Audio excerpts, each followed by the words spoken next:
Bonjour Natacha Dizowski. Bonjour Natacha. Bienvenue sur le plateau de Bel et Bien. Vous êtes l'auteur de ce livre. Je tiens... Elle l'a piqué, ça. Elle l'a piqué tellement elle-même. Je tiens d'abord à vous féliciter pour le titre. Bel et Bien, très bien c'est aux trouvé, éditions Le Duc. Excellent titre. C'est un livre sur le bien-être optimiste et déculpabilisant, bourré de bons conseils dont vous allez nous parler. Alors pour débuter, pouvez-vous nous expliquer ce qu'il se passe dans le corps des femmes à la ménopause ?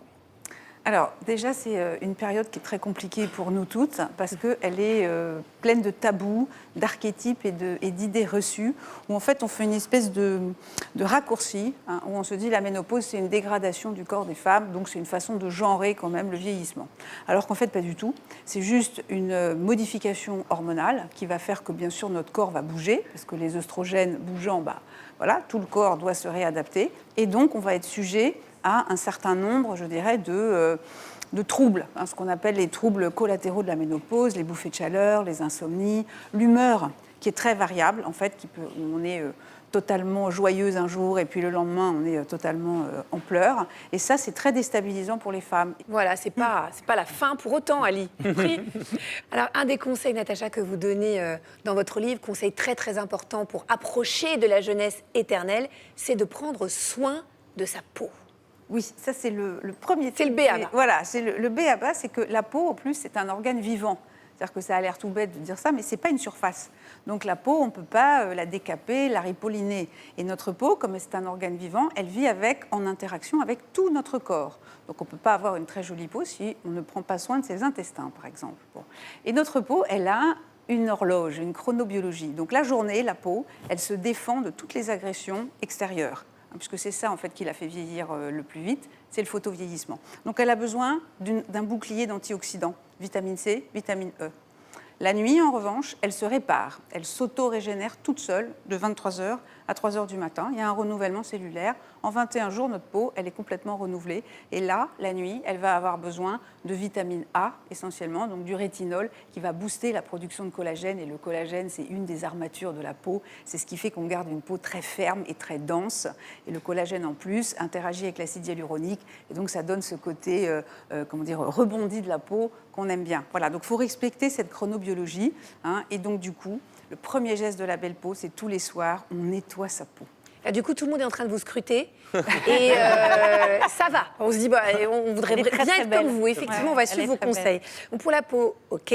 Autre conseil pour être bel et bien dans sa tête, dans son corps à 50 ans, l'activité physique. Évidemment, il fallait que ça tombe. Oui, ça, c'est impossible d'abord d'être en bonne santé si on est sédentaire. Voilà, ça ne marche pas.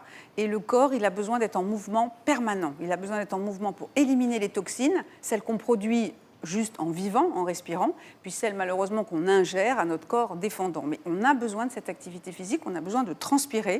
Donc il faut faire du cardio. Alors, on fait ce qu'on veut, on fait de la natation, de la course, de l'elliptique, de la marche suédoise, ce qu'on veut, mais on transpire, très important. On fait une activité de renforcement musculaire, parce qu'avec l'âge, on perd du muscle. En revanche, le muscle, il se refabrique très facilement. Donc, on fait du renforcement musculaire, donc de la musculation, tout simplement. Puis, il faut savoir quand même que le muscle, c'est le plus gros consommateur de calories. Donc, si on veut rester mince, fit, on développe sa musculature. Et puis la troisième chose importante, c'est tout ce qui va être la souplesse articulaire. Donc on fait du yoga, du pilate, toutes ces activités en fait qui demandent de la conscience de son corps et qui permettent d'apprendre à respirer. Parce que ça, c'est très important de respirer. Alors pour illustrer ce que vous venez de dire et pour vous donner envie et pour vous prouver qu'on peut faire du sport à tout âge, je voudrais vous présenter Jackie Bouisset. C'est une prof de yoga, mais hallucinante. Écoutez-moi bien. Elle a 100 ans. Ouais. Voilà, elle a 100 ans. Ouais. Alors, est-ce que vous êtes aussi doué qu'elle, Christophe ? Regardez-la, elle est hallucinante. Est-ce que vous pratiquez, Christophe ? Oui, tous les matins. Moi, je suis certainement moins doué, mais bon, je suis un débutant qui a l'avenir devant lui. Non, mais franchement, regardez la souplesse à 100 ans.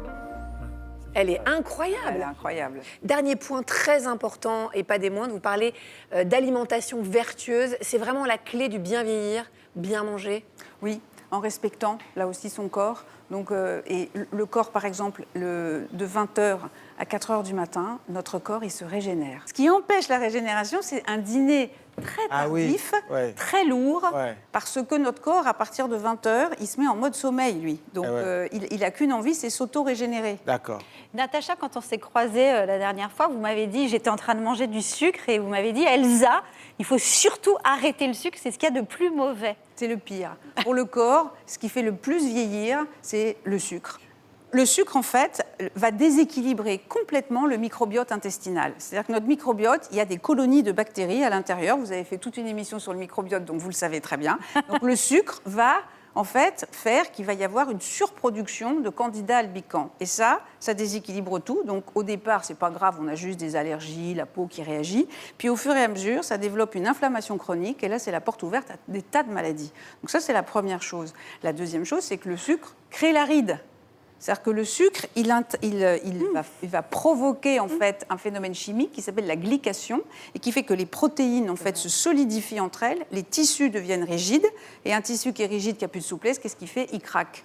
La ride, c'est la peau qui a craqué. Merci beaucoup Natacha, vous restez avec nous. On n'a malheureusement pas le temps de passer en revue l'ensemble de vos conseils, mais vous pouvez les retrouver dans ce livre bel et bien aux éditions Le Duc.